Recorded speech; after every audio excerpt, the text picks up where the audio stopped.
आदाब। आप सुन रहे हैं मेरे यानी अदनान के साथ ऑब्जर्वर पोस्ट पर खबरनामा। शुरुआत करते हैं आज की मुख्य हेडलाइंस के साथ। महाराष्ट्र के बदलापुर में बच्चियों के साथ स्कूल में हुआ यौन शोषण, आक्रोशित भीड़ ने स्कूल में की तोड़फोड़। यूपीएससी ने वापस लिए लेटरल एंट्री का प्रस्ताव, नेता प्रतिपक्ष राहुल गांधी ने जताया था विरोध। कोलकाता रेप मर्डर केस मामले में सुप्रीम कोर्ट सख्त, डॉक्टर की सुरक्षा पर सुझावों के लिए बनाई टास्क फोर्स। महाराष्ट्र में तेज हुई चुनावी हलचल, एआईएमआईएम ने जाहिर की एमवीए के साथ चुनाव लड़ने की मंशा। 3 दशक पुराने सेक्स स्कैंडल के 6 दोषियों को मिली सजा, अजमेर कोर्ट ने सुनाया अहम फैसला। अब खबरें विस्तार से। कोलकाता में ट्रेनी डॉक्टर से रेप मर्डर पर जारी प्रदर्शनों के बीच महाराष्ट्र के ठाणे के बदलापुर से एक स्कूल में 3 और 4 साल की 2 बच्चियों के साथ यौन शोषण का मामला सामने आया है। घटना की जानकारी सामने आने के बाद गुस्साई भीड़ और पुलिस के बीच मंगलवार को झड़प हुई। भीड़ ने पहले स्कूल में तोड़फोड़ की, उसके बाद बदलापुर रेलवे स्टेशन पर ट्रेन रोकी। पुलिस ने लाठीचार्ज कर रेलवे ट्रैक खाली कराया। भीड़ ने सुबह से रेलवे स्टेशन के ट्रैक पर जमा होना शुरू कर दिया था, इससे लोकल ट्रेनों की आवाजाही रुक गई थी। इससे पहले पुलिस ने भीड़ को रोकने के लिए आंसू गैस के गोले दागे थे, जिसके बाद लोगों ने पथराव शुरू कर दिया था।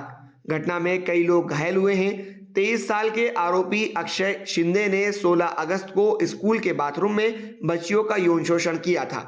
बच्चियों के पेरेंट्स ने एक दिन बाद 17 अगस्त को एफआईआर दर्ज कराई थी। पुलिस ने पॉक्सो एक्ट के तहत केस दर्ज कर आरोपी अक्षय शिंदे को गिरफ्तार कर लिया था। वहीं बढ़ते विरोध के बीच सरकार ने मामले की जांच के लिए एसआईटी गठित कर दी है और केस फास्ट ट्रैक कोर्ट में चलाने को कहा है। यूपीएससी ने लेटरल एंट्री से होने वाली नियुक्तियों का प्रस्ताव रद्द कर दिया है। यूपीएससी ने बीती 17 अगस्त को लेटरल एंट्री के जरिए 45 पोस्ट के लिए वैकेंसी निकाली थी। केंद्रीय कार्मिक मंत्री जितेंद्र सिंह ने मंगलवार 20 अगस्त को यूपीएससी चेयरमैन से नोटिफिकेशन रद्द करने को कहा। उन्होंने कहा कि प्रधानमंत्री मोदी के कहने पर यह फैसला लिया गया है। लोकसभा नेता प्रतिपक्ष राहुल गांधी ने कहा था कि लेटरल एंट्री में आरक्षण का प्रावधान नहीं है। उन्होंने आरोप लगाया था कि लेटरल एंट्री के जरिए एससी, एसटी और ओबीसी का हक छीना जा रहा है। साथ ही उन्होंने ये भी कहा था कि मोदी सरकार आरएसएस वालों को लोक सेवकों में भर्ती कर रही है। कोलकाता रेप मर्डर केस मामले में मंगलवार को सुप्रीम कोर्ट में chief justice DY Chandrachud, justice JB Pardiwala और जस्टिस मनोज मिश्रा की बेंच ने सुनवाई की। सीजेआई ने कहा कि व्यवस्था में सुधार के लिए हम एक और रेप का इंतजार नहीं कर सकते। डॉक्टर की सुरक्षा व्यवस्था दुरुस्त करने के लिए टास्क फोर्स बना रहे हैं। इसमें 9 डॉक्टर्स को शामिल किया गया है जो मेडिकल प्रोफेशनल्स की सुरक्षा, वर्किंग कंडीशन और उनकी बेहतरी के उपायों की सिफारिश करेगी। टास्क फोर्स में केंद्र सरकार के 5 अधिकारी भी शामिल किए गए हैं। कोर्ट ने राज्य सरकार के वकील से पूछा कि घटना के बाद प्रिंसिपल ने इसे सुसाइड क्यों बताया था। सीबीआई से 22 अगस्त तक स्टेटस रिपोर्ट और राज्य सरकार से घटना की रिपोर्ट मांगी गई है।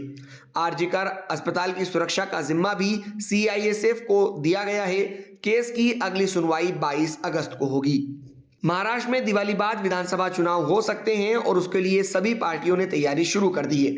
इसी कड़ी में हैदराबाद सांसद असदुद्दीन ओवैसी की पार्टी ऑल इंडिया मजलिस एहतियादुल मुस्लिमीन यानी एआईएमआईएम ने विपक्षीय महाविकास अघाड़ी गठबंधन के साथ मिलने की इच्छा जाहिर की है। एआईएमआईएम की राज्य इकाई के अध्यक्ष और पूर्व सांसद इम्तियाज जलील ने कहा कि हम भाजपा को हराना चाहते हैं, इसलिए एमवीए को साथ आने का प्रस्ताव दे रहे हैं, लेकिन ये उन पर निर्भर है कि वे हमें गठबंधन में शामिल करते हैं या नहीं। जलील ने कहा कि अगर वे एमवीए पार्टियां हमें साथ लेकर चलती हैं तो ये उनके लिए फायदेमंद होगा, अगर नहीं तो हम अकेले आगे बढ़ने के लिए तैयार हैं। अगर उन्हें लगता है कि हमारे पास कुछ ताकत है और वोट बैंक है तो वे हमसे साथ आने को जरूर पूछेंगे। राजस्थान के अजमेर में 32 साल पहले हुए सेक्स स्कैंडल के 6 दोषियों को जिला अदालत ने 20 अगस्त मंगलवार को उम्र कैद की सजा सुनाई। इसके साथ ही उन पर 5-5 लाख रुपए का जुर्माना भी लगाया गया।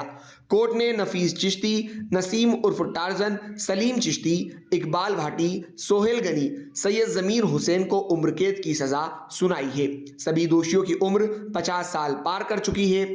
एक आरोपी इकबाल भाटी को एम्बुलेंस से दिल्ली से अजमेर लाया गया था। बाकी सभी आरोपी सजा सुनाते वक्त कोर्ट में पेश थे। स्कैंडल के वक्त इन सभी की उम्र 20 से 28 साल थी।